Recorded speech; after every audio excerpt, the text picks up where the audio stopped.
Hello, BookTube. Cheers. It's Sunday here in. Oops, sorry about that.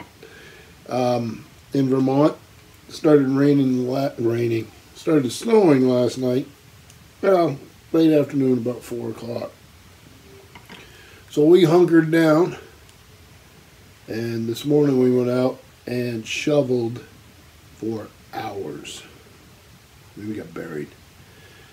And normally I just use a snowblower, or my wife would use a snowblower, but today it was all hands on deck, my wife and the two oldest kids, and myself, because we sheared a pin in the snowblower, and I have extra ones, I mean we've done it before, you hit a rock or something like that. It got stuck down inside the shaft, and I tried to chisel it out. I tried to hammer it out. I can't get it out, so we'll end up having to bring that into the shop or something. But it's still snowing.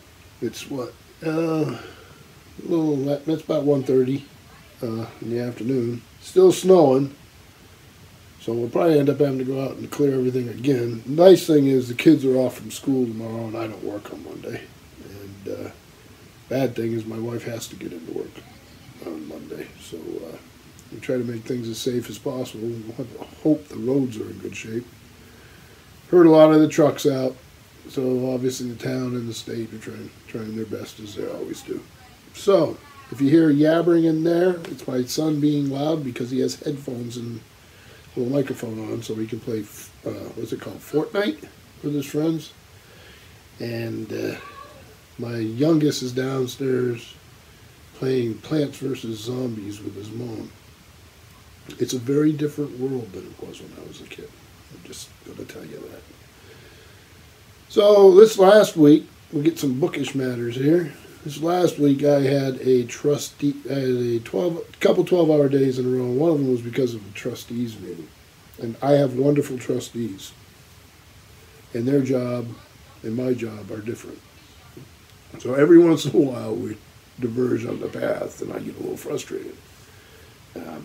But not with them as people. They're wonderful people.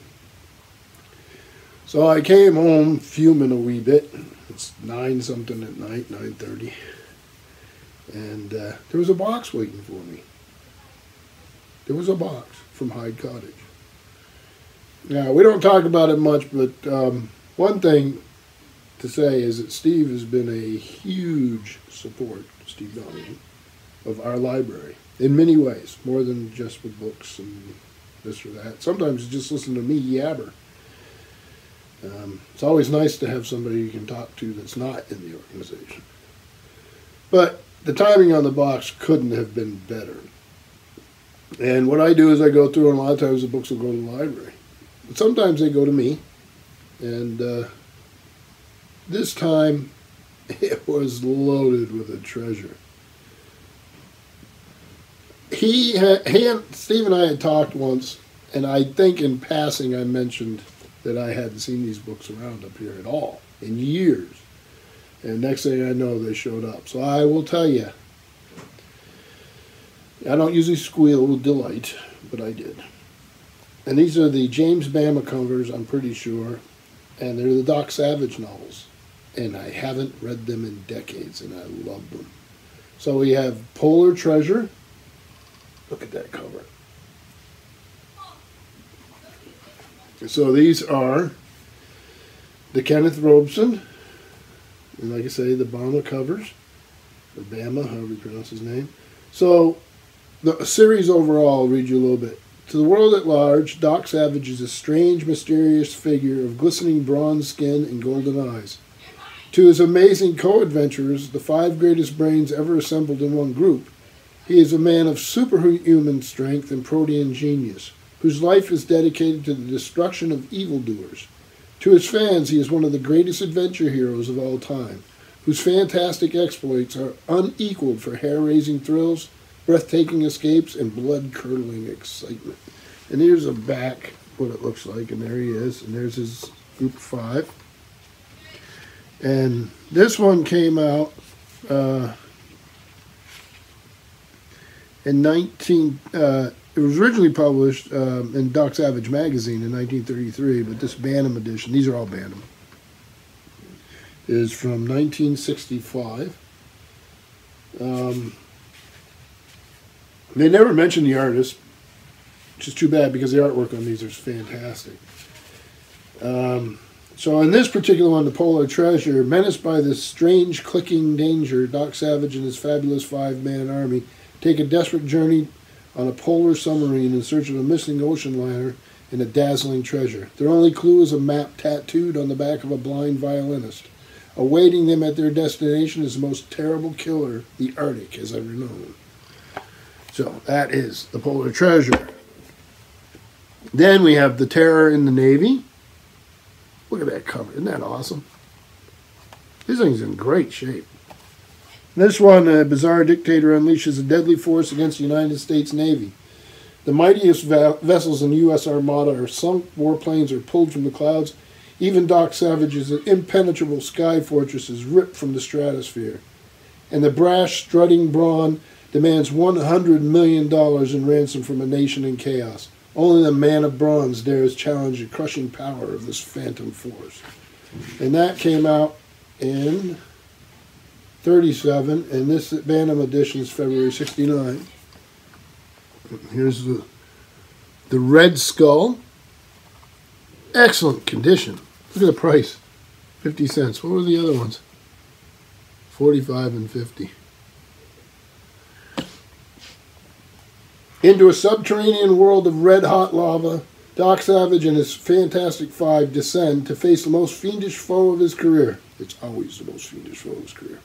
Awaiting Doc is an irresistible power that can level mountains, that can enslave the world, and that threatens to make Doc's most dangerous adventure his very last. Yeah, fun. This is the fourth printing, and it came out in May of 1967. It originally appeared in Doc Savage magazine in 1933. And moving, yeah, I got a pile of these. This is fun. This one was originally 60 cents. And this is Quest of Kai, Q-U-I. Kai, I think it might be how you say it. Look at that cover. Is that awesome? And this came out, it's the fifth printing of 1966, but originally came out in Doc Savage magazine in 1935. It started when a Viking dragon ship attacked a yacht in the waters outside New York. Next, Ham was stabbed with a 1,200-year-old Viking knife. Then Johnny was captured and frozen solid in a block of Arctic ice. Finally, even the mighty man of bronze himself, Doc Savage, is kidnapped and enslaved by the chilling menace. What is his plan this time? Can he save himself and his friends from the almost certain destruction? And then we have the Derek Devil, Doc Savage. Look at that. I just love the artwork. So this one was originally 75 cents. It was first published in Doc Savage magazine in February 1930. The last numbers didn't print through. Bantam edition was 1973.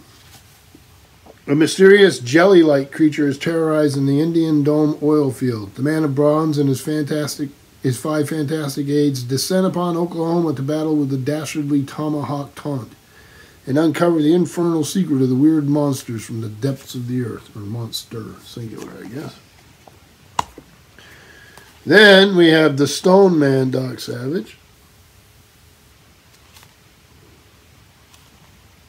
And this one is what? $1.25. They're getting crazy. The man of bronze and his fearless friends trail the treacherous Spad Ames in the Arizona Badlands. There they encounter the mysterious men who live through the mist, men who can turn flesh to stone. And this one came out in originally 1939, Doc Savage magazine. This Bantam edition is 1976. And then finally, the last one, Spook Hole, Doc Savage, again by Kenneth Robeson. This one was originally 75 cents.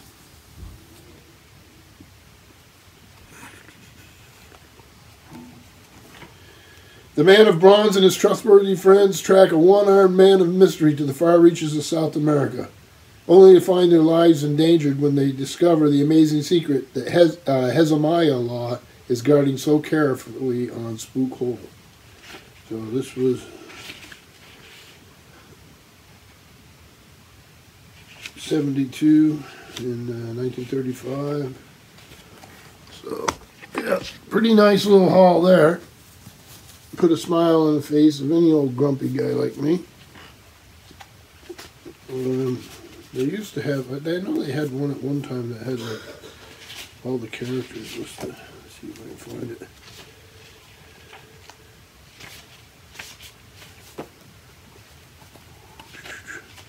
Okay, Doc Savage's Amazing Crew. William Harper Littlejohn, the bespectacled scientist who is the world's greatest living expert on geology and archaeology.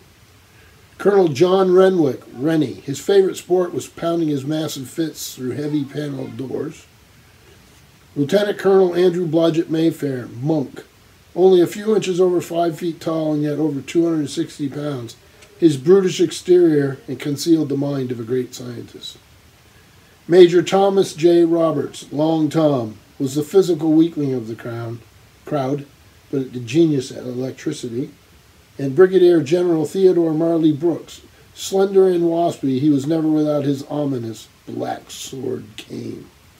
With their leader, they would go anywhere, fight anyone, dare anything, seeking excitement and perilous adventure. So, thank you to Steve for making my day. This was wonderful. Really did make my day. I can't wait to get back into them. He also sent me along this. Now, he sent some things that went to the library.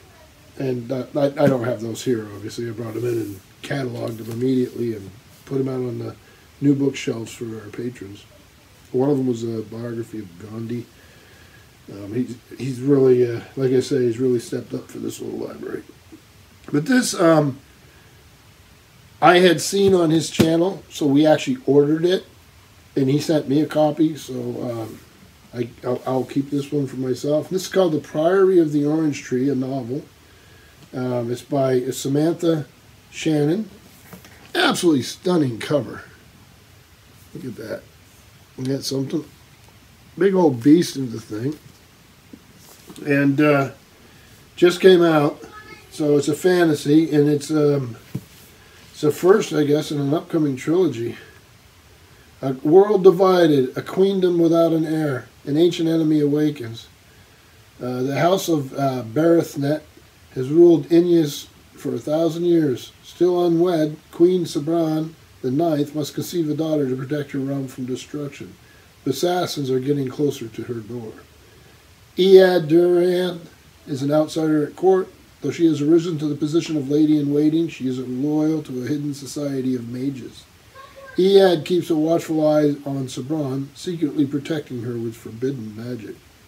Across the dark sea, Tanya has trained all her life to be a dragon rider, but is forced to make a choice that could see her life unravel.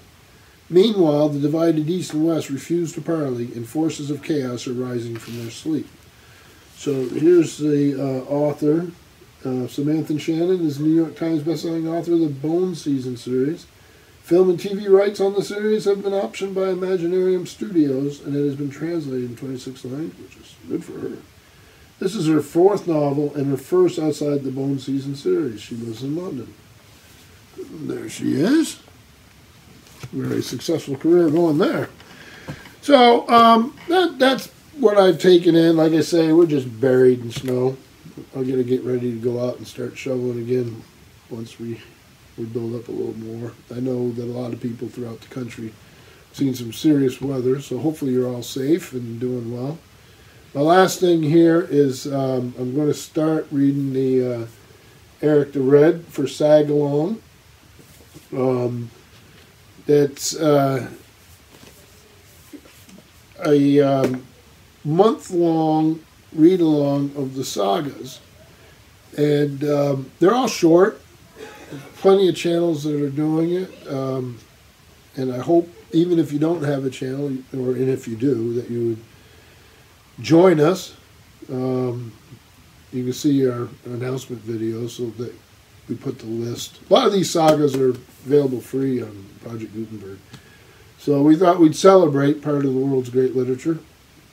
And the other thing I'm doing is I'm trying to decide what my fiction choice is going to be for 2If by Sea. That Steve and I are doing every month. We just finished the first month. We do, one of us does a fiction, one of us does a nonfiction nautical book, or Book of the Sea. So this is my turn for fiction. So probably this afternoon I'll wander downstairs and go to those bookshelves and make a choice. So hope everyone's safe, and thank you, BookTube.